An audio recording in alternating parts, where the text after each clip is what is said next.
Aha, here we are, final episode of this year's Hopping Vampire Halloween Marathon. Um, Woo! but it's after Halloween. This is my fault. I had to cancel twice. Hmm. So it's late, and also it's going to be a bit rubbish because we all watched everything ages ago and forgot what happened in it. Yeah. Hmm. So just yeah, Bear with us. Bear with us. yes, bear that in mind. Hmm. But still, it'll be an absolutely internet record-breaking show, as all our shows Oh, are. yes. Yes. Definitely. Yeah. Once We're again, gonna as usual, we're gonna rake it in off this one. yeah, Hmm. as usual, don't get angry if we don't reply to your mail because we're just flooded with it. Well, even our PAs are swamped Yes. with Yes. I mean, I we've got to might- send might- free. We've got to send free baskets to all these celebrities that we have on, and it's a big job. Yeah, my PAs have their own PAs at this point. It's Yeah. recursive. 3 baskets, chicken in a basket, even. It's a bit There we moldy are. when it gets to them. Yeah, But, but it's the thought that counts. Yeah.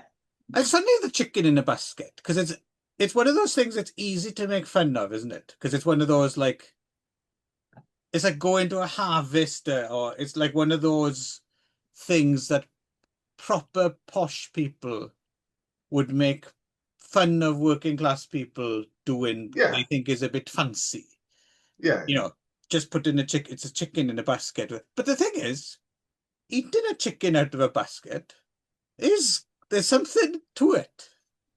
Yeah, I haven't makes- had chicken in a basket since probably the 80s. Same here, but I'm sure it's still around. You still got baskets. Oh, I don't still know. got chickens. I'm not sure you're going to get chicken in a basket anymore. That's I a don't know whether shame. I've isn't ever it? had.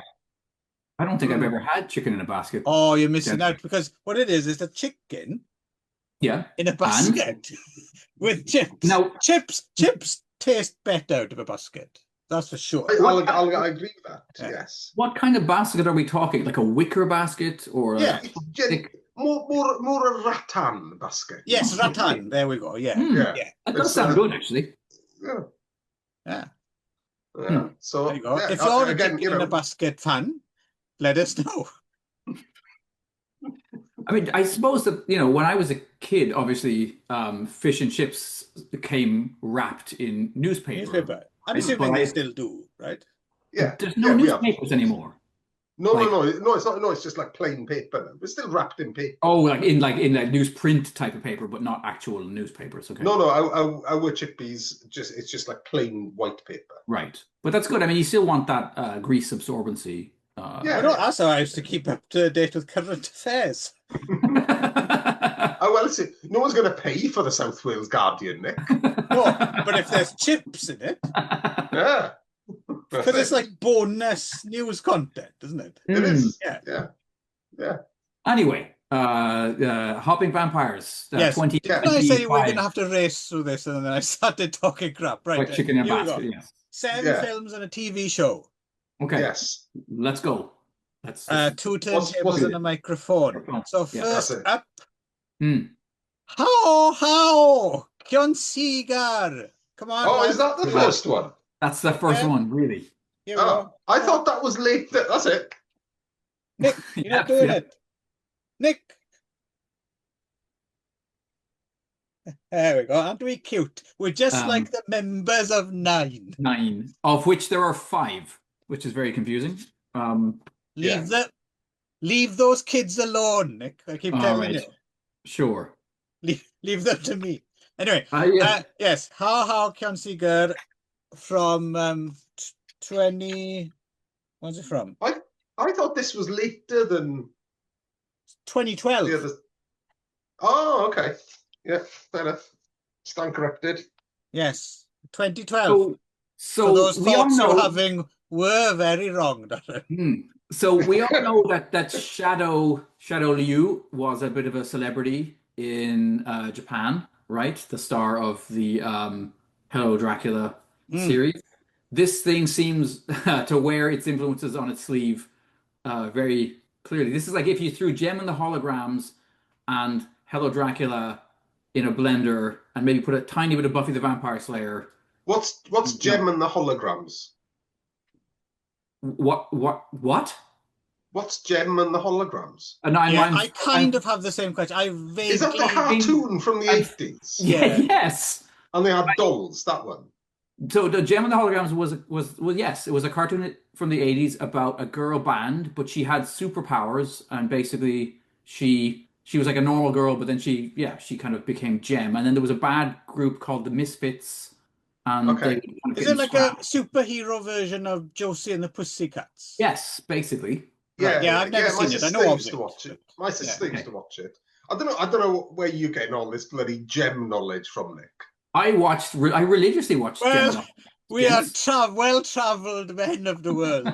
I don't want to shame anyone for their for their childhood proclivities, but the biggest question about Gem and the Holograms was actually the fact that Gem was two people, right? Like she was Gem, and then she was, I can't remember what her other name was when she wasn't, but she was having a relationship with the same guy who was apparently unaware that she was the same woman. It's like if what's her face, Lois Lane, was sleeping with both of them, but not aware that they were the same person. You would surely, if you were Superman, be like, hang on, she's cheating on me with me. That's not okay. But Gem always seemed to be fine with it. Same knob, though, isn't it? Yes. So you'd find that. So you'd work it out. She's got a cape on it, though. Yeah. Well, yeah. It's got just an S on it. For schlong. Anyhow, yeah. So this it's got a little pair of glasses when it's Clark Kent. just on the tip. We're not getting through 7 films in the series here. What it is, when you pull it out, it's in the foam box. You have to take it off. Move around really quickly. Helicopters. Holy fuck. Right, guys, I've just opened a fortune cookie.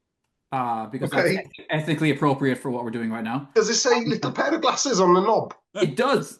No, it says you will inherit a large sum of money. That's the best news I've ever gotten from a fortune. You will cookie. inherit I'll have some of that, please. Chicken in a basket is what it says. Yeah. Right, what happened? What's the setup? Who's going to say the setup for this? Well, so Umika Kawashima of idol pop group 9 is our new 1010, basically, right? Mm. And she finds a pot in her family basement and rubs it, and kind of like a genie, I suppose, or she releases the hopping vampire.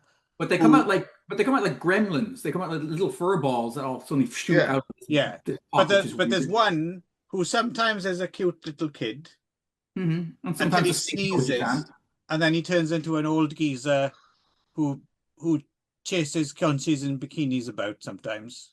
Yes. At one point, he gets really tired and turns into Marky Smith without his dentures in. Yes. Which is a surprise. Yeah. And she's not the Taoist, right? She just lives in a restaurant, right? Her parents just run a restaurant. And because she let all the vampires out, there's now a plague of vampires on the city. Yeah. And the little kid ghost thing teaches her how to be a Taoist, and she's got a magic Taoist robe that when she puts on, she's got superpowers. Yeah. That's it. A magic Taoist miniskirt robe. Yes. Yes. Yeah. When she's not doing there's probably so she's trying probably meant to be some trousers with that, but she doesn't put the trousers on, does she? No. Good.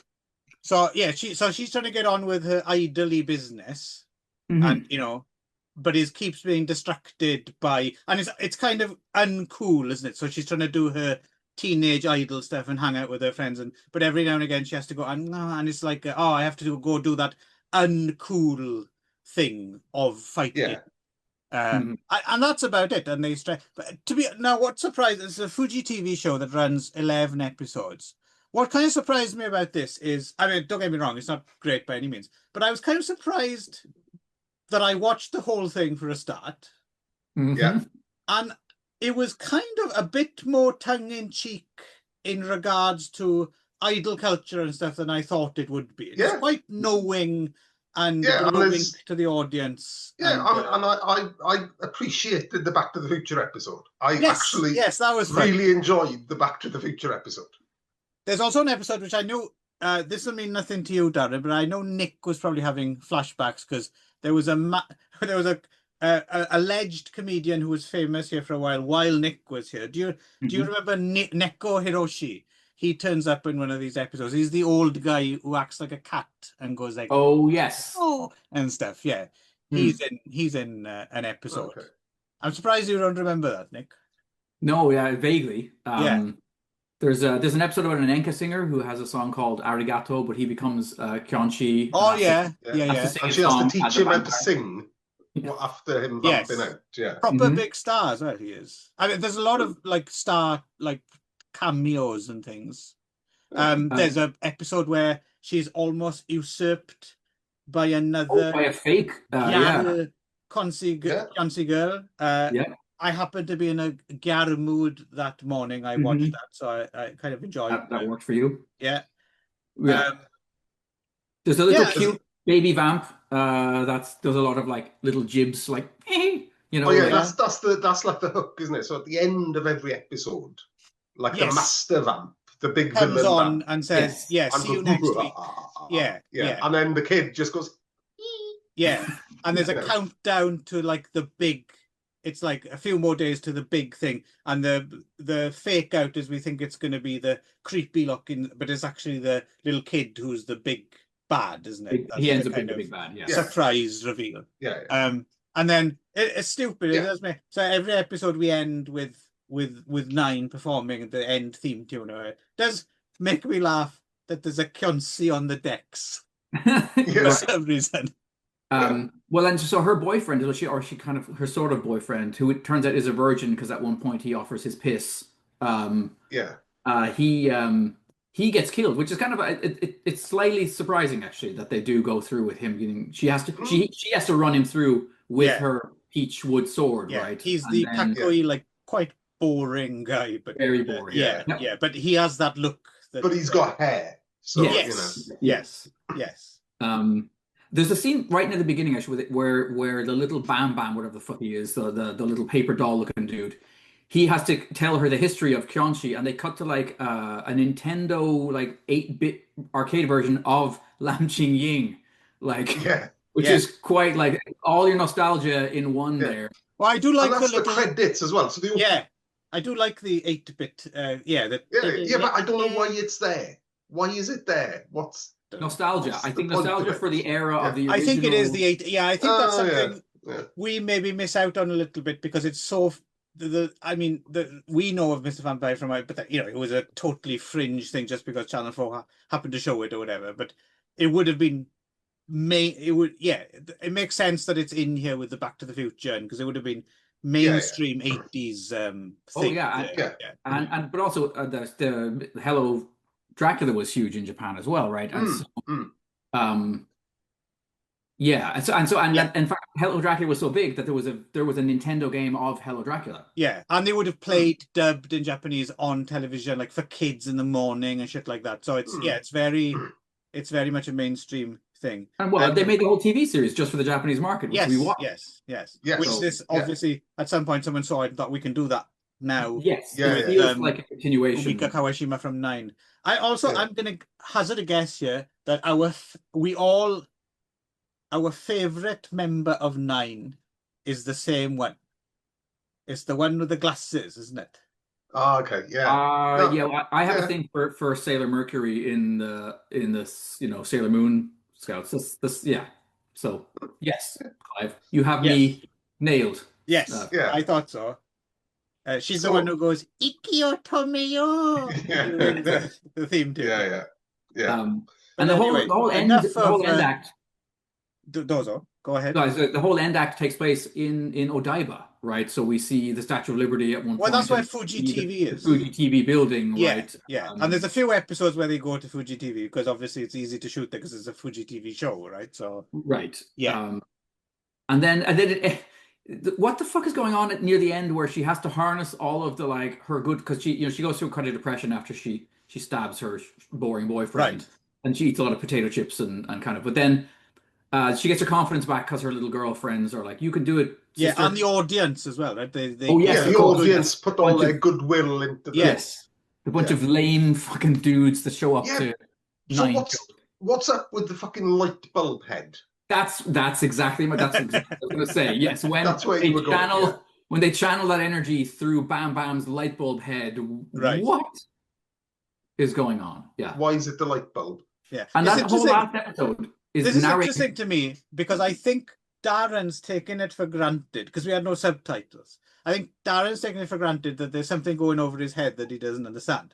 But actually what I'm really... No, exactly. What I'm really... Not that we're geniuses at the Japanese language, but we understand a bit more than Darren, obviously, who has no Japanese. But what's interesting to me is you seem to have just totally understood. Yeah, I completely grasped every episode of this, apart from the light bulb head. Yeah, right. That's the only thing I didn't understand in this whole series. And I speak no Japanese. That's interesting. It's very easy to follow what's going on. It's highly readable in some strange way. So if you are interested in seeing this show, and it is not exactly a recommend, but it's definitely not far from the chore I thought it would be. I was kind of surprised. Yeah. Then if you I enjoyed myself a hell of a lot more than I thought I would. Yeah. So if you're interested and you have access to it, go ahead. Don't worry about the lack of subs, I think is my point. You will easily follow what's going on, more or less. Yeah, although apparently there is a DVD with subs somewhere. Yes. Oh, is it? Aliasin reviewed it, didn't he? Yeah. Yes. Yeah. But did he specify it had subs? Because he sometimes watches... Yes. Oh, he did?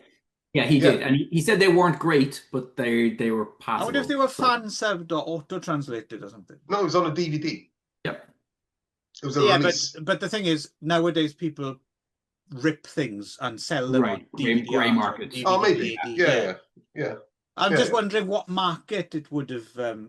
I mean... Well, I think he's British or American. So I think he's maybe in England. British. But I'm sure he's British. Yeah. Yeah, but I don't think I might be wrong, but there's no way it's an official British or American DVD release because you would know. I'm not sure. No. I think he made reference to the release being official, not the video search in Miami job or anything. No, I understand that, but it wouldn't have been it might be like a Singaporean DVD or something like that with English. Yeah. I'd be surprised if it's out with a proper English title because I couldn't find an English title for it. So no. But anyway, it's a bit better, than you might expect. I mean, I had some good, a few chuckles over this, and there was one particular episode that kind of choked me up a little bit, I must admit, which was the one with the runner. Where there's an episode. Yeah, I really like that. There's an episode where a marathon runner gets bitten by a vampire, expires, and then tears about the place. Yeah. But for some reason, he's super strong and no one can beat him. And the only way to kind of sort the problem out is to let him finish his race. Marathon, yes. And then he finishes the race at dawn. And then he just disintegrates. Yes. In a particularly lousy piece of CGI. That wasn't that good. But that got me. I thought that was good. I thought that was leading up to a joke about your chicken being choked. So I'm actually surprised that you genuinely were moved. I assume you do that before you put it in the basket, Clive. It has to be choked before it goes in the basket. Yeah, you have to choke the chicken before putting it in. Well, actually, oddly enough, isn't a basket? Isn't that the slang term for the bulge in your crotch? Isn't it? Is it? I think so. Gay is if you're flushing your basket, it means you have a prominent bulge in your crotch. Yeah. Okay. And it turns out it's just a chicken shoved down there. All right, are we finished with Kyounshi Girl? Baskets? Never. Yeah, but I think so. We are finished with how. Yeah. Yeah, but that was definitely a surprise, wasn't it? That one? Yeah. Yes. But I think obviously our mileage might vary with other people's just because we all like Hello Dracula quite a bit. So in a way, it did feel like a bit more Hello Dracula. Like there was definitely that. Yeah. I think also. I'll go on, Darren. No, I was going to say also you know, they've got a whole episode, you know, 20-minute episode, whatever it ends up being, dedicated to homage piss take of Back to the Future. Yes. Yeah. You know, complete with riding a bike on in a Taoist ritual, and then you get the flaming. Yes. Yeah. It was actually genuinely a chuckle. Funny. Yeah. That was funny. Yeah. So there's, you know, so it's not. I don't think it is actually, you know, our, you know, bias or kind of, you know, war of attrition that the hopping vampires had on us, you know, over the last 2 years. But so I genuinely think that actually I think it's good as well. The whole thing's pretty accessible. Yeah. Okay. Although as well, for context as well, it was a nice respite. I mean, I don't know how you watched this, but I actually watched like an episode a day, so it was a very nice respite from the cluster of mainland bollocks we'll be talking. Yeah. It was like, no, I did the same actually. Quite like a couple of these, so I'll be interested to see where we all land. Some of them much less so, but anyway. Yeah. So rigor mortis then. I've got lots to say about this. All right. Well, you go ahead. 2013. This is directed by Juno Mack, who we should mention is now recently getting a lot of ink in Hong Kong, right? Because he's been making his second feature, Sons of the Neon Night, right? He's been making for years, and like pre-COVID, and it collapsed and came back, and it's something like it's the most expensive film that's ever been made in Hong Kong. Wow. And it's come out now, and apparently it's quite our friend thing was talking about, it's quite the fucking disaster. And one of those films, I haven't seen it yet, but I get the feeling it's one of those films, if you're a Hong Kong movie fan, you're almost obliged to see it, because it's like one of those major talking point, like total fucking clusterfuck films. Yeah, well, like that Coppola film, isn't it? It's that self-funded Coppola film. Yeah, I'm never watching that though. No, I don't think I'm gonna. But I am actually quite looking forward to seeing Sons of the Neon Night. Yeah, but anyway, the poster for this, just the poster alone, is fucking fantastic. It's like the Lucio Fulci version of Richard Ng, or however you say his name. Richard No Good. Richard No Good, that's the one. But anyway, Darren, you take it away, and then I'll chime in. Right, I heard of this, but I never saw it. Okay, so I've seen it before. There was a buzz about this when it came out. Yeah. And because it's kind of a bit late in the day, but it's the kind of, it's Hong Kong does J horror basically, isn't it? Yes. That was kind of the buzz around it. And I think I avoided it for that reason, because by the time it came out, I was saturated with J horror, The Ring, The Grudge, and all the fucking permutations of that, plus the remakes. So I'd had enough of that shit. Yeah. By the time this came out. So I just ended up avoiding it. Yeah. And I fucking wish I hadn't, because I fucking love this film. I think this film's fucking great. I thought there'd be disagreement on this as well. We might be on the same page here, and I think Clive's not, because Clive and I already talked about this like briefly off camera.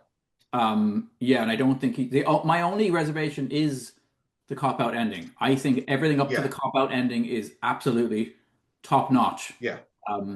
It's great. Yeah. And so very long story short, Chin Siu Ho kind of plays a version of himself. Yes, his character is called Chin Siu Ho. It's got Cara Hoy's a ghost. Richard Ng is a grumpy old man, straight role, and then a fucking haunted vampire, but a scary one.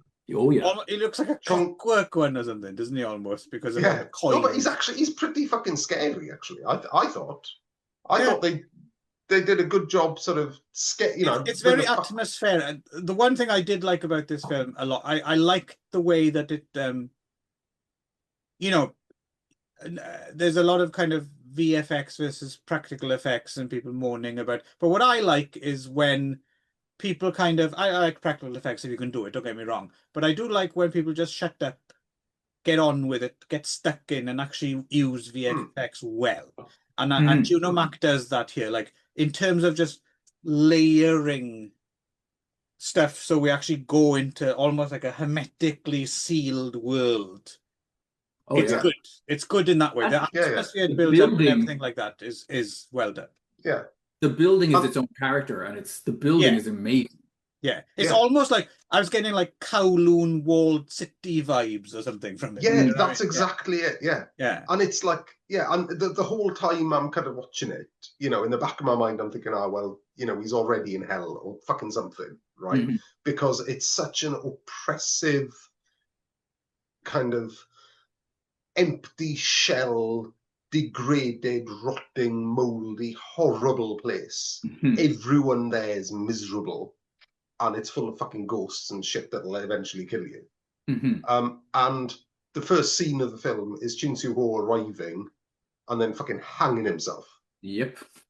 And there's no laughs in this. There's not a single fucking laugh in this. That's what's amazing about this. It's like they went back and they're like, we're going to make this tribute to the Hopping Vampire films of the 80s, early 90s. And we're going to treat the whole concept as serious as like kidney disease or something like there. We're not. There's no levity, and yet we're going to cast actors who you would expect. Like we're going to cast Richard, we're going to cast Billy Lau, and but no, Billy Lau not being annoying. Yes. Yeah, I know, right? So that's it, and it's the opening scene is Chin Soo-ho killing himself.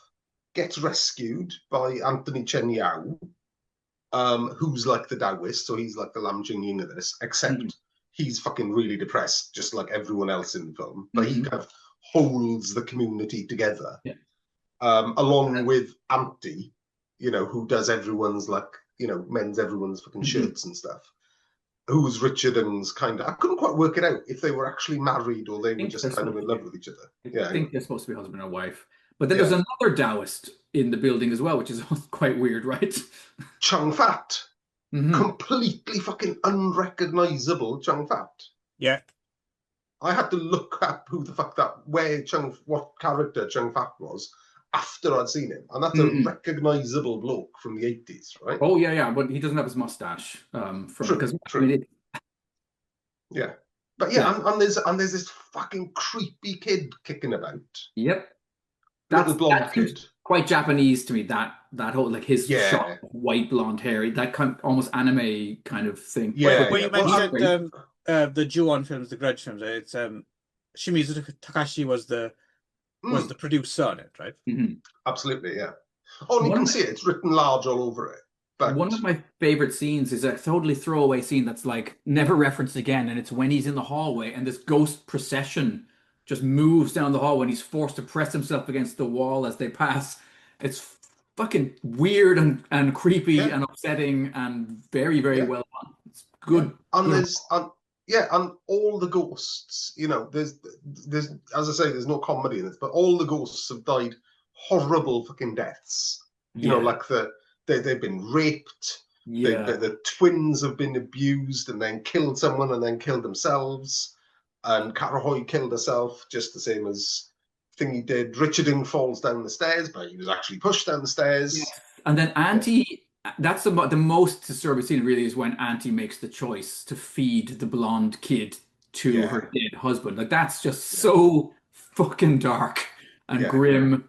As I said, my only issue with this is I don't like the cop-out ending because it's, we see this so many times after this.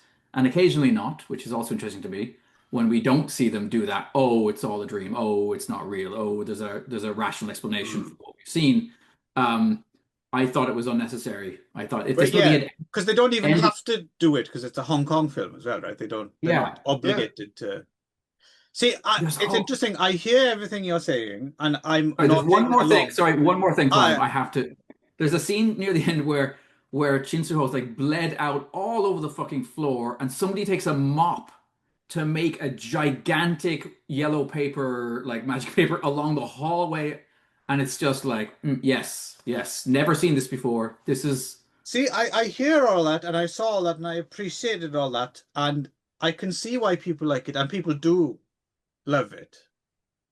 but it didn't work for me in the end. It's not a chore to watch, but I tell you what it reminded. It's a slightly weird comparison, but it reminded me of the Insidious films, the American Insidious films, in so much as they have that kind of like, it's like I remember quite liking the first Insidious film, and I can't tell if it was conscious on their behalf or not, but it's so serious, like it's so poor-faced, and some of the imagery in it is borderline silly, but it's also kind of scary. Do you know what I mean? So it's I think the first Insidious film is successful. There's something a bit when unsettling. They created a universe out of it. Yeah, exactly. Similar to this, they go into that, and there's like the guy on the typewriter, and the first time you see it, you're like, oh, but you laugh at the same. It's like it's, and I don't know if they deliberately tried to do that, or if it, they got lucky. I don't know, but similarly, this film, like, it's so. I just felt it was so oppressively like grim, and they were just throwing grimness on top of grimness, and it became arbitrary to me, and it turned into like a I wrote a thick yet tasteless horror gumbo. So it's rich in so much as there's pilot, but it no longer has a taste. It's just, I don't know, it felt a little bit inauthentic to me. It felt a little bit like a filmmaker like going out to their, so for me it just, it's not boring or anything, but it didn't work for me. I see what you mean, right? And I can kind of agree with you in that I think he could have kept a couple of characters and a couple of set pieces, and it probably would have been a little bit tighter and less hard work, less hard work to get through, because there's a lot of characters you've got to keep up with. There's a lot of backstory you need to remember. You need to remember how all the ghosts died, and that can get confusing. Yeah, it's not an engaging narrative. It's a bit meandering, isn't it? Yes. Yeah, but I think also, that's kind of in service to this kind of, because it's meant to be. Oh yeah, I've no doubt, nightmarish. I've no doubt it's the film Juno Mac wanted to make. I don't think it's a failure in terms of. I think it's exactly what he wanted to make. It's just what he wants to make isn't for me, I suppose. But I think also one of the reasons I like this was because we're so immersed in the lore of hopping vampires now, the lore of Jyangshi. It's also really, really refreshing to see that used for terror. Yes. Right? That's a really refreshing thing to see. And I don't think I need another one. I think that, but I'm really happy that this exists. I'm really happy that this as a standalone, like, let's take it deathly seriously. Let's not fuck about with this. We'll drain all the humor out.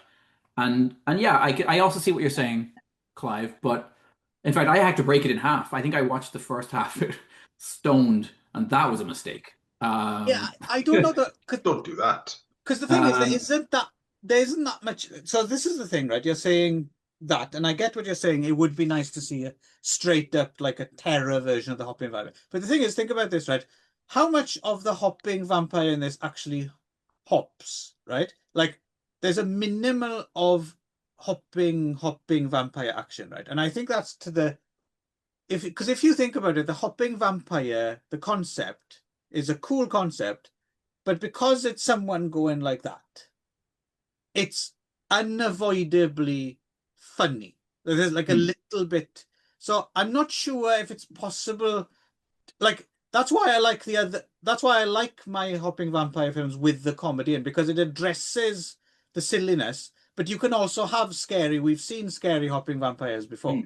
But I think if you take the comedy out of it, it's almost like avoiding the elephant in the room or something. So I'm not sure if the hopping vampire genre is tooled for straight up horror. I think it has to be comedic to work, I think, because otherwise you're avoiding something unavoidably comedic. Do you know what I mean? Yeah, I mean, but I think also, I think this succeeds in making Richardson, right? And how fucking difficult must it be to make Richardson scary? He succeeds in making Richardson scary, even when you can see his face, right? And actually brings a fair bit of menace to the hopping vampire he becomes. But you know what I mean? He's not doing that much hopping, though, is he? No, I agree. Floating, but I think exactly, But he does hop. He does hop. Yeah. And when he hops, it's a scary hop, right? In my opinion. But yeah, I think I see what you're saying. But again, I think it's, you know, this is a deliberate thing. It's almost like a show reel, right? Well, actually, I can make hopping vampires scary, right? I think Judo Mac's a very, very talented talented man. And in a way, I suppose, I haven't seen it yet, obviously, but in a way, it's a shame that it's only his second feature and it's already his over-ambitious disaster. It would be nice if he'd have done a couple more films before that, because this could now potentially sink his career, right? But but no, he's definitely, and as an experiment, again, I'm glad the film exists.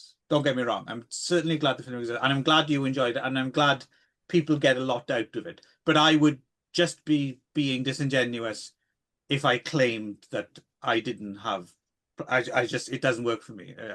That's all it is. But it's very much a live and let live situation, right? I'm not gonna die on this hill. And then you have to come back as a hopping vampire. So a funny one. Yes, a hilarious. All right then. Oh well, right. SIFU versus Vampire, 2014. We're still in Hong Kong. I remember most of this, but I'm kind of blanking on. I've got at the top of my page as the main cast member, Bella Law, but who's that? Isn't that the purple-haired model? Am I right? See, I'm kind of forgetting the initial setup of this film for some reason. Right. So setup. Yeah. Yin Biao is a Taoist. There's a rich. Asshole. He's a gangster but he's a TV producer. He's a rich TV. Yeah, that's it. TV producer gets bitten. Yin Biao and his bumbling assistants help him out. This is the stuff I remember. But there's before that. Yeah. Something happens, because there's our two moron heroes, right? There's Ronald Cheng. Yeah. And someone else. Philip Wan Lung. Yeah. He's the guy with the afro wig. Oh yeah, that's the guy who he choreographed, didn't he? The action. Yeah. He's the guy with the afro. Yeah. And they seem to be. I think they're like minor, like gangster chimpaders or something. Yeah. Yes. And Kelvin Kwan's their best, and he's starting AKTV, right? Yeah. But his grandfather is the Jyangshi, right? His granddad. Yeah, well, he's got his power. So his grandfather did some kind of weird thing I don't understand, where they sucked the good luck out of all the other ancestors in the graveyard, right? Yes. And then that set him up for life, I suppose. As so that's where he's got his success from. And he's also gets bitten, and he's turning into a vampire. And he's got a harem of vampire girls, right? And then there's a 30th anniversary where he has to do it again to continue his good luck. Yes. And he goes to Yum Pyo and asks for help, and Yum Pyo tells him to fuck off. So then he gets Ricky Yui in, right, as the bad Taoist. That's it, isn't it? And then yes. And then at the same time you've got Michelle Huran she's the ghost, isn't she? Yes. Who falls for Ronald Cheng. Yeah. So I'm still blanking. Who the fuck is Bella Law, and why have I? So she's the model. So she's where's the model come into it? I forget. So she's a group, not a groupie. She's like an aspiring actress. Oh yes. But she keeps going on the casting couch and feels and then gets bitten. Yes, and she gets very worried about her tits because she's like, I don't want to have to jump all the time because my boobs will get saggy. Yeah. And then she ends up being looked after by the Taoist assistants. And she goes in the bath, and there's lots of new gags about her being in the bath in the thing. She vamps out a couple of times, but they sort her out. That's what she's there for. Right, yes. I can remember now, but I'm still struggling, and it might be the film's problem. I'm trying to work out if is there any reason for her to be in the film? How does she connect to the okay. Well, because she's connected to the TV producer. Yes. And the TV producer is the big bad of the film. But she's part of the good guy gang eventually. Yes. Okay. Yeah, but she starts off. Yeah, okay. I think it's my fault for just putting her at the top of the page. I assumed she was like the focus of the, and she is kind of the star of the film, right? But I wouldn't have said so, really. Oh, okay. It's more of a repertory piece. I feel this movie. It's just it's nicely put. Yeah. Choreographed by Yen Cheng Yan as well. Oddly. Yeah. Yeah, I mean, there's some decent action in it towards the end, certainly. Yeah. It zips along, but for me, it's nothing particularly different. No, it's okay. Some people, I suppose, will like they like to see Yeon-byo with a magic shotgun. But the magic shotgun was quite good. Yeah, I did enjoy the finale. Although it was very kind of Hollywood, kind of like blockbuster finale, wasn't it? I just wrote quite tiresome, so I don't think I got on with this very well. Well, I think it went on a bit long.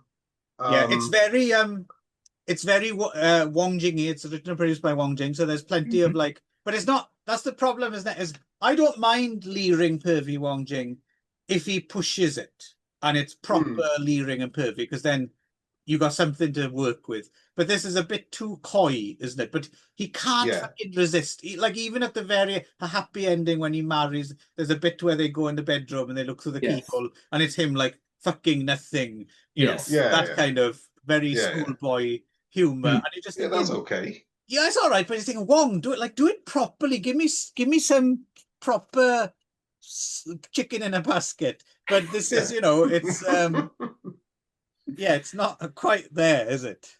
No, it's all right. You can tell it was a big film at the time, right? You can tell this would have come out for some sort of holiday.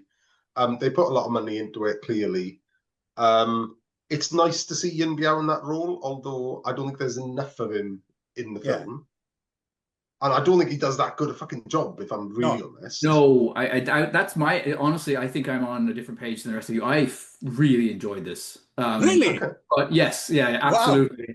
I think I might have suffered a brain injury, possibly. For some reason, I just settled into this and just washed over me. I didn't expect that. Absolute joy, almost the entire film. But I will say that I think that he's wasted, and I think even in terms of action, like he's given very little to do. Well, given that he's like, may I offer extremely controversial point at this? So, thing with Yeon-byo is, for me at least, now if we're talking action and he's famous, of course, for being able to do things in a very small space and doubling for people and absolutely blinding talent, right? If you're talking on-screen charisma, I have to admit, I've always, and I know some people he's their favorite. I find Yeon-byo quite the dullard compared to Jackie's doing his full-on Jackie thing. Sammo's Sammo. Yeon-byo, he's a bit boring, isn't he? Yeah. I mean, Prodigal Son, right?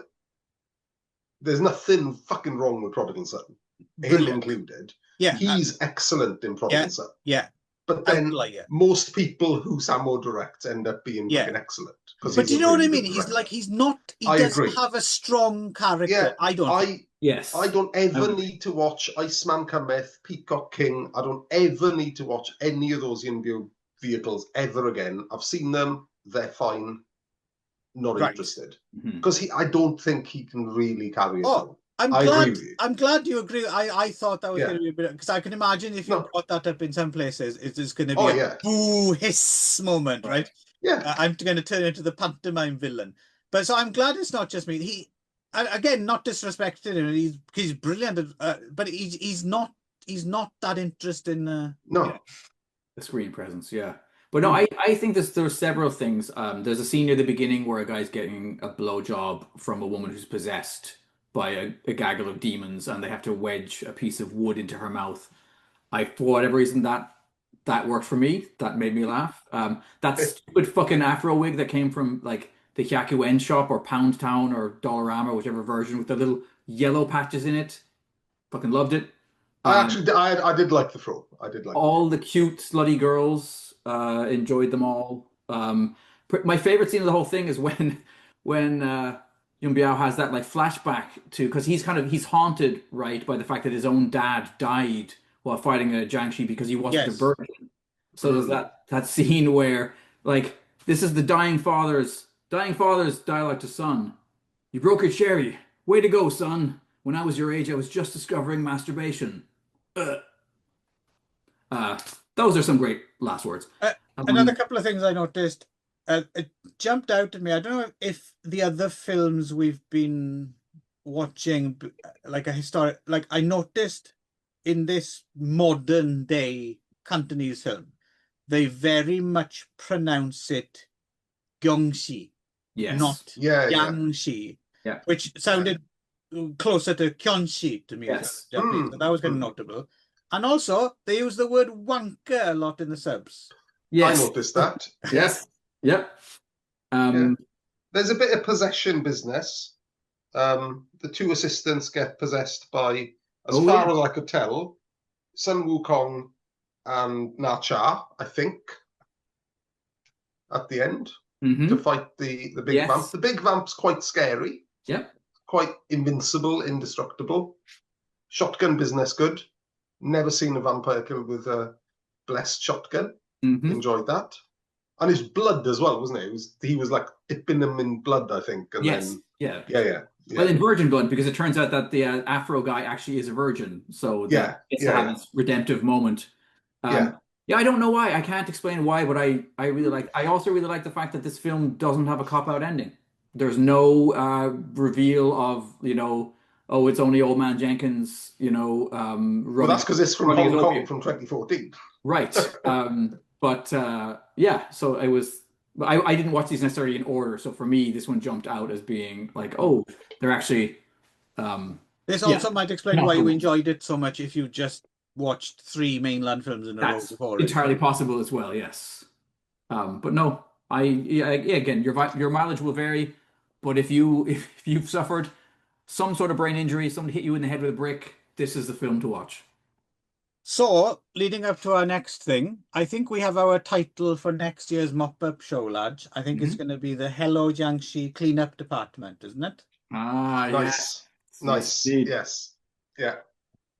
So, yes, next is Vampire Cleanup Department. Got a lot of faces in this. Yes, and it's a rom-com. Yeah. And I know people refer to the rom-com as in Shaun of the Dead or something. Maybe a bit. Yeah, they're annoying though, aren't they? Well, this is the phrase is. Well, this is even more. No, I know. Hop-zom rom-com. There you go. It definitely feels like it could be like a J drama TV series. This thing, like there's a scene near the end where he's running to kind of save his cute, Jyangshi girlfriend, and they're playing some sort of pop song, and I was like, yeah, this is totally a fucking Japanese TV series on Netflix that my boyfriend is a vampire. Yeah. Totally. But there's also a bit of maybe like something like Men in Black about this as well. Yeah. So where, all of a sudden you discover there's this secret organization and they've got cool weapons and everyone's got a specialism, and there's a secret fucking drawer with a load of fucking laser guns in it, or whatever the fuck it is. Yes. you know, get smart or whatever. Yeah. Right? It's, you know, would be the origin of that, I guess, wouldn't it? Yeah. So there's a bit of that in it as well, isn't there? So it stars Baby Chon Choi. Yes. He's cute. As Rubbish Bin. No, oh, is he? He might be. But he plays Rubbish Bin. Oh, never mind. Okay. Sure. Well, I suppose he might be kind of cute. But not your usual type in that he has a penis. But, you know. Well, yes. But no, I mean, is he the lead? Is he the yes, the Baby John. Yeah. Then he's cute. Yeah. Baby Chon Choi. Yes. And so, yeah. So he discovers this underground vampire cleanup department whose job is to kind of, when there's Jyangshi attacks, they kind of come in and clean up without alerting the, you know, freaking out regular citizens, I suppose, like an underground. Yes, led Chin Siu Ho, I suppose, is the leader, but you got Richard Eng, or Richard No Good, as you called him. Yep, that's the one. Lo Meng. Yeah. Yeah. Yan Cheng Yan. Yeah. And Bondi Chu as M, right? And then Siu Yam Yam is Rubbish Bin's grandmother, isn't she? Who kind of knows what's going on as well. Yeah, she has a long history, I guess, when I clicked on her thing. Yes. And Lin Min Chen is the cute vampire girlfriend who Rubbish Bin falls in love with.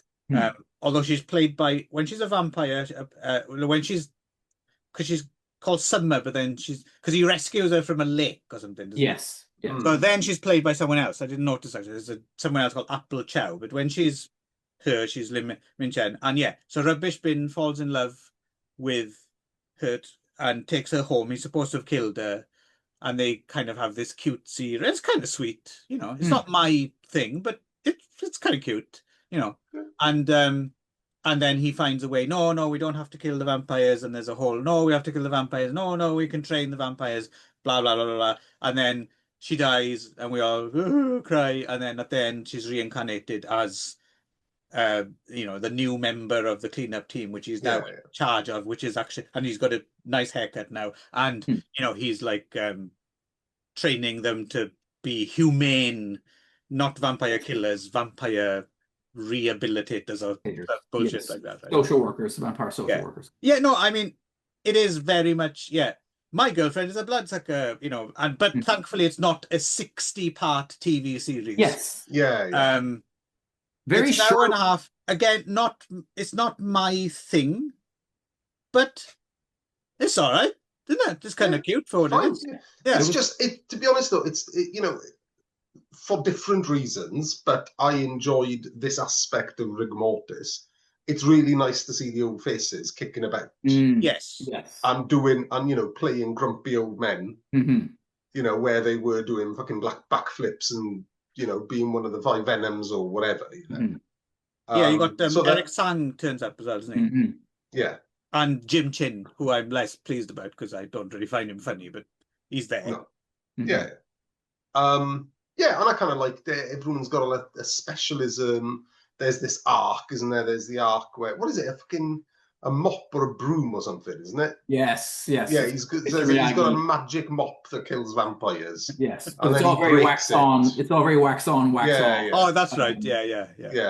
And then he breaks it, but it turns out Granny's got another one for him because she's, you know, she knew all about it the whole time. Well, because his parents, that's another part of the arc, but his parents were vampire hunters who got killed, and that's Shin Su all fucked up about it, and that's why he's very hard on the kid because he feels bad about it. It did put another film on my map as well. Again, I'm not thinking it's going to be great, but for some weird reason, I really want to. I've downloaded a copy. I'll watch it. See if you have the same response as I did to this. So it was co-directed by the Chiu Sing Hung, the other guy, Yan Pak Wing. Chiu Sing also in it. But anyway, Chiu Sing Hung also directed a film from 2020 called 1 Second Champion, right? Which is a boxing science fiction film. Now, I quite like a good boxing film, right? Yeah. It's a boxing film about a boxer who can see 1 second into the future. For some reason, like I really want to see that. I'll have a look at that. Yeah. Something about that. Yeah. You'll have to tell me what video shop I can get it from. Yeah, I think you can get it from Tony's in just. Oh, there we are, in Tyrdail. Yeah, there we go. He's got a copy, I think. Oh, there we go. You'll have to lend me your video card for that. You can get 7 videos for £3. £5 it is. £5. Bargain. It was always £5. He only used to charge me 3. Yeah. But yeah, there's not a lot to talk about, but it's a nice way to spend hour and a half, I think. Yeah. It's all right. It's fine. It's fine. It's no Sifu versus, vampire with its afros. And, in the old days, when we were chauvinist and sexist, because we're not that anymore, obviously. No. But if we were, you'd say, oh, if you wanted to appease the girlfriend, oh, here we go, love. We'll watch this. And it's not too painful. Yeah, it's not rigor mortis, which you're going to have a rough night, I think, if you try to show that to, unless you're very. I said of all the films that I watched in this batch, I said to Geraldine, I wish I'd have watched this with you. Really? Because she'd have loved it. Yeah. Wow, it's relentlessly grim. I don't think my wife would have much fun. No, that's my wife. Cool, very cool. Yeah, I was just about to say, yeah, I think Nick still has retrograde thoughts. Clearly, we haven't. Some things are not for women, Clive. Some things are not. Some of us have got work to do, Nick. Yeah. All right. I'll start reading some more Jermaine Greer. So they didn't have Me Too in Ireland because those fucking elephant birds. yes, they take up a lot of the mental space over there. What is next, Clive? Well, I think so. See, again, I saw this a little while ago, so I'm confused. But I think we're doing Mr. Zombie to Jyangshi Boogaloo next, right? Yeah, right. Venomous Parasite. Yes. Venomous Parasites. Yes. No. What? What do you mean no? No. Fuck's sake. I told you what I watched. That's later. I was. Oh yeah, sorry. No, hang on. No, sorry. This was. I went ahead and watched this by myself, and I was going to mention it quickly, just because it's interesting in terms of, because I think the titling is confusing, isn't it? So I don't expect either of you to watch this because it's up on YouTube, but there's no subtitles. Well, we couldn't fucking find it. No, we couldn't with subtitles. No, but neither Nick or I could actually. Yes, and I think when we went back, it was gone. I think you watched it in the window when it was, and then we tried to find it again, and it was gone. Yeah.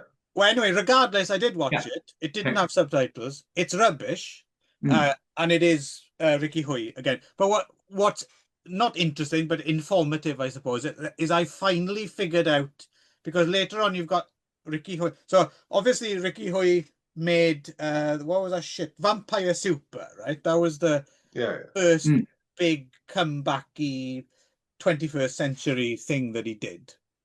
But he ignored that. So then he made this thing called Mr. Zombie 2.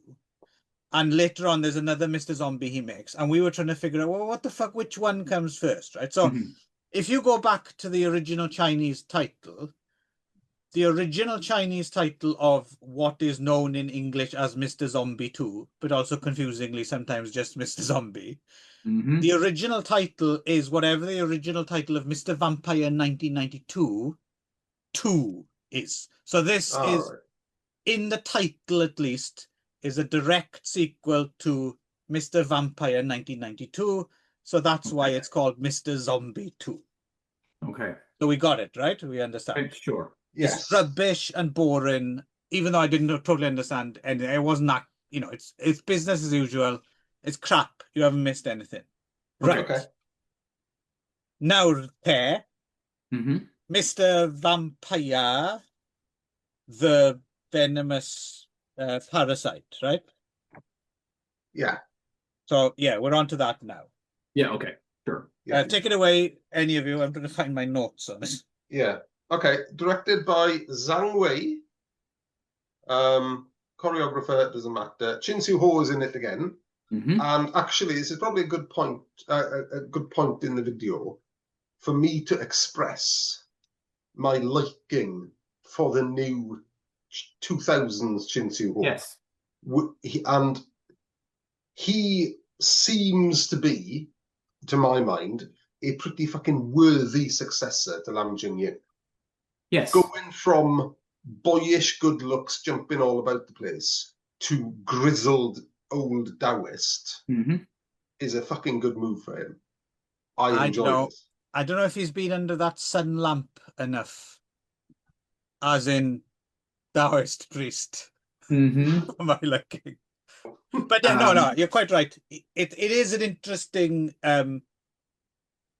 Sometimes that kind of thing doesn't work. That referencing back and the films aren't that great. But yes, in terms of him, grasping that and going for it, he is a good success at Lam Jing-ying. And regardless.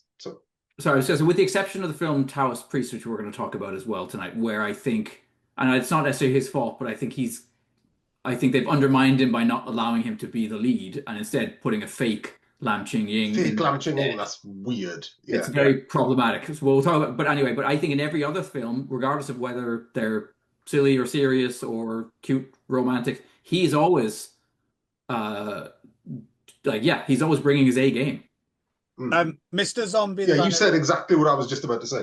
Mr. Zombie, the Venomous Parasite, as well, just to get ahead, just to confuse things again after I sorted it, is also sometimes known as either just Mr. Zombie or Mr. Zombie 3, because there was Mr. Zombie 2 before it. So there you go. Clear as hangover piss. Yes. This film is fine, in my opinion.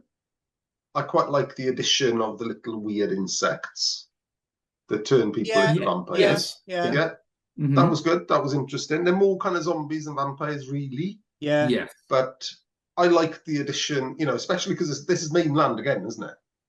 Yeah. So that's the thing, isn't it? So basically, it always has to be Nazis using the lighthouse to smuggle guns or something. Yeah, exactly. In the end, right?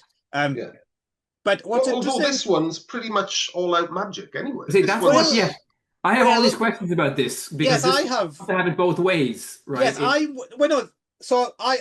me and Robin actually talked about this when we did some not hopping, we did some like straight up like ghost films on the other show, mainland ghost films. And so I'm not surprised by that, because that seems to be, that's the way you do it, is basically you make I think we watched like some rip off Sadak or Tomie or one of those long running franchise things. And basically what you do is you make a horror film. It's totally a ghost horror film. At the very, very, very end, turns out someone's banged their head and dreamed it all, or something like that. You don't even have to go to the lengths that they do here when they're wearing like masks and they're all drug mules or whatever the fuck. You don't even have to do that. So yeah, it is a cake and eat it thing. That aspect of it is not that difficult for me to get my head around. What's difficult for me to get my head around is, what's the line? What is the fucking CCP's official line on where is it acceptably supernatural and not? So you can't have ghosts. I understand that. You're not allowed to have ghosts. And it seems you're not allowed to have hopping vampires that aren't drug mules, spring heel jacks, which we'll get to in another film. But there's other stuff in this film and others which is undeniably supernatural, but they don't have to make an excuse for that. So there's magic swords in it. There's a magic sword. There's magic. There's vampires. The communists like magic, but they don't like ghosts. If you're a communist, like a proper Chinese communist, and you can bypass your internet firewall to see this, let us know. Yes. I really want to know what the commie deal on ghosts, magics and stuff is. Because this is the one, right, where Chin Su-ho's character is the heir to, and again, another Lam Ching-ying. We actually get, I think, don't we get another lookalike guy who we see him as a kid gifting him his peach sword? Yes. In this one, right. So it turns out he's kind of a scam artist at the beginning of the film, right? He's faking ghosts in Jyangshi in order to get money out of people, but then these apparently real zombies show up who are just possessed fucking bug people. But I mean, even the bugs that can go into their right into their flesh, like they don't seem very based in anything scientific to me. But then, yeah, the entire final battle scene is a wizard battle with flying staffs, blowing yin yang shields and shit. And like, there's a point at which he magics a paper doll to come alive and jump onto somebody as like a tracking device. There's magic, like straight up magic. And then the end of the film is he goes, well, we've gathered this money together. Let's open a school so that kids will learn, about superstition and how these things aren't real. Like the magic I can clearly fucking do. Like it makes no sense. Yeah. Well, that's the thing. You just have to put that at the end, isn't it? Yeah. But I'll tell you what's cheeky about this. This film has got a very, very cheeky bit in it. So, Clive, this will probably be, you probably won't have got this reference. Nick, you might have done. But I watch all the superhero films, right? I watch all the Marvel films and the DC films. There's two. I thought I clocked two, I think, Marvel references, but you put yours on. There's the most obvious one was the Doctor Strange one. Yes. Right? So there's a bit in Doctor Strange where Doctor Strange is being an arsehole while he's training, and then his teacher like pushes him, and then his spirit goes out of his body. Out of his body, yes. Yeah. That scene is almost exactly replicated in this. Yes. Oh, no, I wouldn't have caught that. No, exactly. Yeah. Yes. And so it's shockingly similar. There's that. And even actually when he starts doing his yin yang, like appear in the air, that's also very Doctor Strange. But there's also a scene where somebody isn't that very well, yes, I'd imagine there's 5 Fingers of Death. Yes, it's kind of full circle, right? Or even Fist of Fury, right? Yeah. But there's also a scene where somebody like sends like a laser arrow or something that goes like and zips. Oh, that's right. Yeah, like the Guardians of the Galaxy. Thing from straight out of Michael Rooker's Guardians of the Galaxy character. That's it. I'm writing this down. I'm going to pass this info off as my own when I write my review, as if I know what I'm talking about. Fine. Although I have actually seen Guardians of the Galaxy. That was all right. Yeah. Yes. Well, it's James Gunn. Yeah, James Gunn can be trusted usually. That's true. This is true. Yeah. But yes, anyway, I don't know. I just thought it's really hard to parse, like, because most of them have the straight up Scooby-Doo thing where you can kind of go, okay, yeah, I can see how they used flash powder to maybe do that, and they had masks and stuff. But this one just has straight up magic. No, it's just magic and monsters. Yeah. Alongside it, an acknowledgement that magic isn't real. Maybe it was made by those treacherous Uyghurs. And now everyone involved in the making of this film is locked up where they should be with their organs removed. Yeah. We should do a reprise that and one more time. Stick an organ in your pocket. You fetch the Uyghur from the back. Because if you want the bastions. I thought this was above average for this period and the mainland. I didn't hate this at all. I thought it was weird. I suppose the difficulty you were saying about passing things, the difficulty is having watched a whole cluster of these in a row is just which one was which in my head. Yes, I think now that I have more or less remembered what this was, yes, I think this was probably, just poking its head above the other shite we're going to be talking about. Yes. Well, right now, in fact. Yes. Beginning with Taoist Priest. Yes. Yeah. 2021. Ricky Lau. Again. Ricky Lau. Ricky Lau shiting on his own legacy. Yes. Yeah. Well, I'll put my cards on the table. Okay. I think this is better than the majority of the mainland shite that we've seen. I think the visuals are very good. Yes. Fights are very good. Yeah. Lam Ching Ying alike is fucking unforgivable. Yep. Well, I would say I like the stuff in the dye factory with the female ghosts. That was pretty good. Yeah. The opening scene is actually quite exciting. It's definitely, you can tell it's got more money in than most of these films. Yeah. The opening scene is actually quite well done until they reveal that they're all spring-heeled jacks with drugs attached to them. When it actually plays, the action is actually, it's quite good. It's got all the CG and wire works and everything, but it's done better, and you can tell they've just taken more care. They have more money than they normally have, I guess, because it's Ricky Lau, right? Yeah. Well, and also fucking Choi Soo-keung's in this. Yeah, and like you said, Shin Si-ho sidetracked by so the guy playing the one eyebrow is Zhang Dikai. Yeah. Who also directed Giant Python, aka Python Island, the same year. And I think he also directed something that is known as Monty Python, which is aka Mighty Python. I think some wires got crossed there somewhere. I've got them, I think. Because again, they're one of I am slightly addicted to watching these cheap CGI mainland creature features. In a way that I gave up watching the sci-fi and Asylum ones years ago. But somehow I'll kind of watch the mainland ones. But they're all rubbish. I've yet to see one which is good. But somehow they're quite Moorish. You kind of, giant tarantula island. Yeah, I might have a look at that. And there's always at least someone cute in them. So, there's something to grab hold of. But I really should stop watching it. Yeah. I mean, I haven't seen Abel Glance's Napoleon from 1927 yet. Like classics of the genre.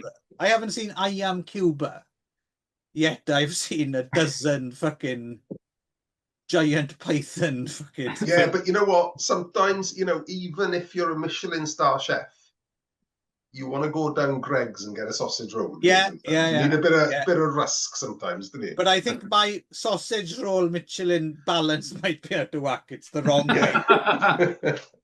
Too much chicken in a basket for you, Clive. Yes. Yeah. But Norman Chu is in this, and I think he's, to my mind. I just said that. Did you? Sorry, I missed that. He's the best thing, I think. He's really good at it. Although I did not recognize him. I will being completely honest. You can kind of see it. You still see. You can see it if you know it's him. Yes, if you didn't know it was him, you wouldn't know it was him. Okay. Yeah, he's the Ghost King, who of course turns out not to be a ghost. And of course, this one goes even. I like the ending of this is like. Jesus. Yeah, it gets real jingoistic. Yeah. And those people who believe in ghosts, they've got ghosts in their heads, and they say, "Let us all band together." And they go even further. It's not just ghosts; it's foreign ghosts. Yeah. Proper, so it's gone from literally Gwailo, right? Yeah. It's gone from Scooby-Doo ending, right, to He-Man ending. Right? Yeah, Wolf Warrior. In this episode, Skeletor was jealous of Beastman's mace. And we learned a valuable lesson today, didn't we, children? They are unfortunately a little midget doesn't fall into a bucket of water. No. Also in this is Chen Xiu-ho's son, right? Yes, he was very Brendan Fraser-y, I realized, and that made me think back to Chen Xiu-ho's younger, because in so many ways he's kind of playing the cute, slightly dumb character that Chen Xiu-ho was playing opposite Lam Ching-ying. So it does feel. You're finding a lot of men cute today, Nick. Well, it's true. Which is fine. I'm not. I've reached that age, Clive. It's a new thing. It's a new thing. Yes. For you. Yeah. Let's support Nick. Yes. Exploring. Yes. His world. I've reached that age, 50 years old, so that I've fewer years ahead than behind. You want to broaden yourself, then expand my horizon. Support you. But no, I'm all for it. I'm just, surprised, taken aback. I didn't know. It's like when the members of Monty Python, speaking of Monty Python, realized that Graham Chapman was gay. They weren't disapproving. They were just a bit surprised. Yeah, no, I overall not a huge fan of this, I have to say. I think mostly because of Lam Ching-ying alike. He really bummed me out. Well, so also was he not cute? No, yeah, he wasn't cute, and I just felt like he was taking the spotlight off of Shin Soo-ho, who we've just recently seen is very, very good at playing the grizzled old, and yeah, I don't. The other thing that's weird is both of these sidekicks the younger sidekicks played by the son and whoever the other chubbier guy is, have the same names as the sidekicks in the Mr. Zombie films, Wen Kai and whatever the other one's called. So I'm assuming, although they're different actors, that these are all part of the same Mr. Zombie series. That this Taoist Priest movie is another Mr. Zombie. Sorry. Yeah, go ahead. No, I'm done. No, I was going to say, Wen Chai pops up a lot as a name of a sidekick, doesn't it? A fucking hell of a lot. Yes, but in a load of films. There's two of them, and then both names show up in the Mr. Zombie films and in this, which is confusing. Billy Lau also turns up not being annoying again. Almost slightly annoying. He plays the deaf old mayor who he's the one he hands over the mayorship to Norman Choi, isn't he? Yes. Who's it? Yeah. So this also. So the other thing, this ends with a definite setup for a sequel. Right. And I don't know if so. The same year, there's a film that doesn't have an English title, Ling Huan Da Shi. It is online and it does have English subtitles, but I didn't have a chance to look at it. It has Jin Soo-ho and Andrew Pong in it again, and the poster has definitely got hopping vampires on it. Interesting. However, I read something about it and they said it's actually a werewolf film or something. So I don't know if it's actually a sequel to this. I didn't have time to watch it, but I shall get back. You know, we'll save it for next year, right? Yeah. You know, for the I could do for the vampire cleanup episodes. Let me write that down as well. Yeah. So last week when we were supposed to be filming this, or filming, you've got lots of good ideas, Nick, since you've become a puff. It's true. I mean, it's true that they're more creative, isn't it? Absolutely. Yes. I'm staying out of this. I'm not touching that. So anyway, everyone knows I am merely joshing. We were supposed to record last Halloween night, and Clive, in one of these strange rare moments, found work to do, like legitimate paid for work. But anyway, it happens now and again. Yeah, more than I would like. But there you go. So I went to Noodle House, which is my preferred Chinese restaurant here in Charlottetown, and had brought my phone in with me because I decided for some reason I was going to ask the lady behind the counter if it was okay to come in or if there were any Jyangshi hiding about the place because it was Halloween. So I showed her my phone and she actually jumped backwards for some reason about having a vampire stuck in her nose. And then we had quite a nice conversation, which led to us talking about Lam Ching-ying and so I mean he's still very much you didn't talk about Zhang Dekai? No, did not. Who's that? Is that the guy faking Lam Ching-ying in this? That's fake Lam Ching-ying. Yeah. Okay, yeah, no. We don't mention him. Yeah, I mean he's young. He's too young. He looks younger than Shin Soo-ho, so it makes no sense. Anyway, are we done with this? Are we on to what's coming up next? Is it Zombie General next? Zombie General. All right. Zombie General. Yes, you take the lead on this because this is the one I lost my notes on. And Clive is apparently just Clive's fucked up. He just walked out. Right, you're lumbered, Nick. You're lumbered. Do it. Go ahead. Christ almighty. Okay, all right. So look at my notes here for a second because this is Clive's back. That's exciting. But I don't remember anything about this film, so you're still not off the hook. Oh shit. Okay. Well, I mostly remember a lot of scenes of the zombie general putting his hand over his face like this and saying, "Don't want to talk to yous." Nick, no one gets this reference apart from me. Right, that's the other show. I have no fucking clue what that's all about. You need to see more Brendan Gleeson, my friend. Okay, I like Brendan Gleeson. He would be quite a good one-eyebrow priest, actually. He would be great. Yes, he would. Did he play a version of that in one of the Harry Potter Pretty much, films? yes. Mad Eye. There you go then. Yeah. He's got a funny eye or something. Yes, yeah. Mad Eye Moody. So this is okay. So there's a youngish a youngish Sifu in this. It's not Shinsu Ho. I don't know who it is. Who is this guy with the mustache?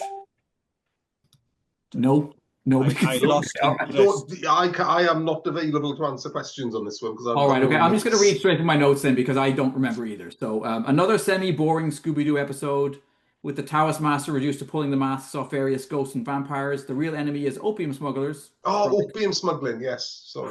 Corrupt generals and foreigners. There's a guy called William who I couldn't figure out if he's actually supposed to be half Chinese or not at all. The Taoist has a bumbling assistant with a bald head, top knot, who falls for a repeatedly abused tiny dancer. At one point, she gets buried alive and then dug up, and then they put her in a big pot of rice water. She pours ink into it to make it appear as though she's like her evil kind of come out. Yeah, the William, I guess he's kind of the main bad guy, right? He's got like a fedora hat and kind of hams it up a lot. He's also a rapist and a murderer. He's the one who I think actually abuses the little tiny dancer girl and kills all of her family because she won't sleep with him at the beginning. Yes, that's quite a nasty scene. I seem to remember actually. Yes, it goes places you don't necessarily expect. There's another plot line with a martial arts master who's been accused of treason, who becomes somehow a brainwashed fake Jyangshi, who's discovered by his love, who works for the Taoist master, because she's bitten him. Actually, it's my favorite scene in the whole movie is when they're forced to separate. He's going off to do his martial arts work in the world, and she just fucking sinks her teeth into like his arm here as a memento, and leaves like these set of teeth marks, and then that's how she recognizes him when he's a fake Jyangshi. All the characters die at the end. That's the other thing that's kind of surprising. Virtually, our Taoist master has like a little crossbow with a little match head thing on it, and he fires it at the bad girl, and they both blow up. There's an evil general who he gets headbutted to death by our martial arts master.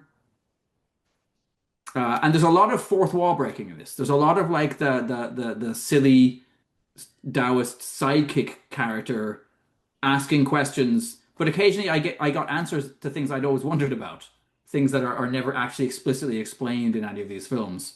One of them being why coins, and it's because of their energy coming from passing through so many human living hands that they have too much. Whether it's yin or yang, I don't know which is the living energy. Don't know. There's another reason, by the way, that coins are useful in Chinese magic, and that is about how auspicious the emperor was, which dynasty the coins come from. On the coins, okay. So the coins are meant to be antique coins, and dependent on the prestige of the emperor whose reign they come from, that's what imbues them with power. Okay. So it's yang, apparently. You're right. It's apparently it's the yang energy that comes from living humans that is repulsive to ghosts and vampires. And yeah, that's kind of it. They're making whole coffins are being made out of opium. I seem to remember that. Like they're somehow solidifying it into black wood kind of thing. Yeah, I think that the only thing I said, it's surprising how many of the main characters die at the end. They kind of kill off most of the cast in the last big fight, but it's not good. No. Anything to add, Clive? No. Okay. No, I didn't have my notes for this one, so I forgot most of it. Yep. I'm slightly distracted because I have some relatives visiting Tokyo today. Oh. So I'm just, that's why I'm tapping away. I hope that didn't drown out the sound of you talking on the recording. I don't think so. The last 5-10 minutes is don't see. It's fine anyway, honestly. Cute guys. Yeah. Is that it? Is that the last one? That's it. We actually we're done for the year. So next year we're going to do some more because we know that's what the public want. Oh yes. What, by their responses, by the mailbag. Exactly. Got to give the people what they want. I can't even go outside without wearing my wig at this point because I get fucking mobbed. You're wearing it now, aren't you? Yeah. Didn't cost too much, did it, that wig? I'm guessing. You got that from Skydog, didn't it? This is an entire hair system. You've had the cowboys in.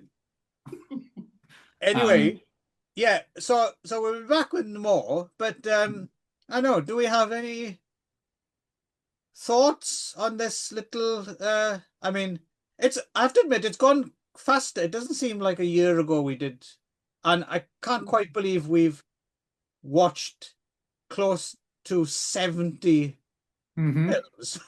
Yeah, and TV series. Don't forget the TV series. Yeah. It's gone swifter and gone down easier than I might have expected. I will say that this last batch was a lot harder just because of that mainland prevalence. Yes, but for me anyway, a few real bright and shining stars from this last bunch as well. Rigor Mortis. I like SIFU versus Vampire. Not that it's good, but I liked it. Well, it's interesting, isn't it? It's interesting you don't even have to engage with political theory to be an anti-communist. You can just be annoyed by what it's done to with their films, cinema. Yes. And I will say from this whole bunch, from this year's set, I really enjoyed the beginning when we were dealing with the Godfrey Ho madness of Robo Vampire. Oh yeah, that was a very fun quality, isn't it? That is. Yes. That's why we're here, right? We're here for Rigor Mortis, right? Which is whatever you think of it, Clive, quality. Yep. We're here for Hello Dracula, also quality. Yep. But yeah, we like the rough when it comes, don't we? We like the, we don't want is Tim Burton's Planet of the Apes. What we do want is Stinky the Monkey. Yes. With a threadbare, or Ren pretending to be Stinky the Monkey. Yes. Yeah. Or Time of the Apes. Time of the Apes, yes. Time of the Apes, yes. Yeah. All right. That was last year. That was another project from last year. That was indeed. Yeah. So there we go. There'll be more of this. So stay tuned. What do they say? Like and subscribe or something like that, I believe, is the mantra. Some bullshit. Smash a like. Smash it. Smash a like. Don't smash anything. You'll have to buy a new one. Just what's your gently. What's your favorite tomato? Comment. Because that's what they do. These YouTubers just ask stupid questions. What's your favorite kind of tomato? What's a struggle you've had recently? Tell me about it. With tomatoes. When they're talking about fucking hell, Darren. I cannot believe 28 years later you're still trying to push tomatoes on me. Oh, was that an issue? He's finally remembered. I will never stop pushing tomatoes. First time I went around Darren's place, he was pushing tomato sandwiches on me ruthlessly. And I thought it had ended. I'd put half a globe between us and many years, but no. Oh, is this why you're making cacio e pepe? Is it because you won't have any truck? No, with tomato sauce. No. You will. Right. Shall we end there then? Yeah, you will eat my throbbing red globes. Yes. Delicious grape. And my connection shit. Yeah, and mine actually. Hang on. Yeah, fuck it. Let's stop there.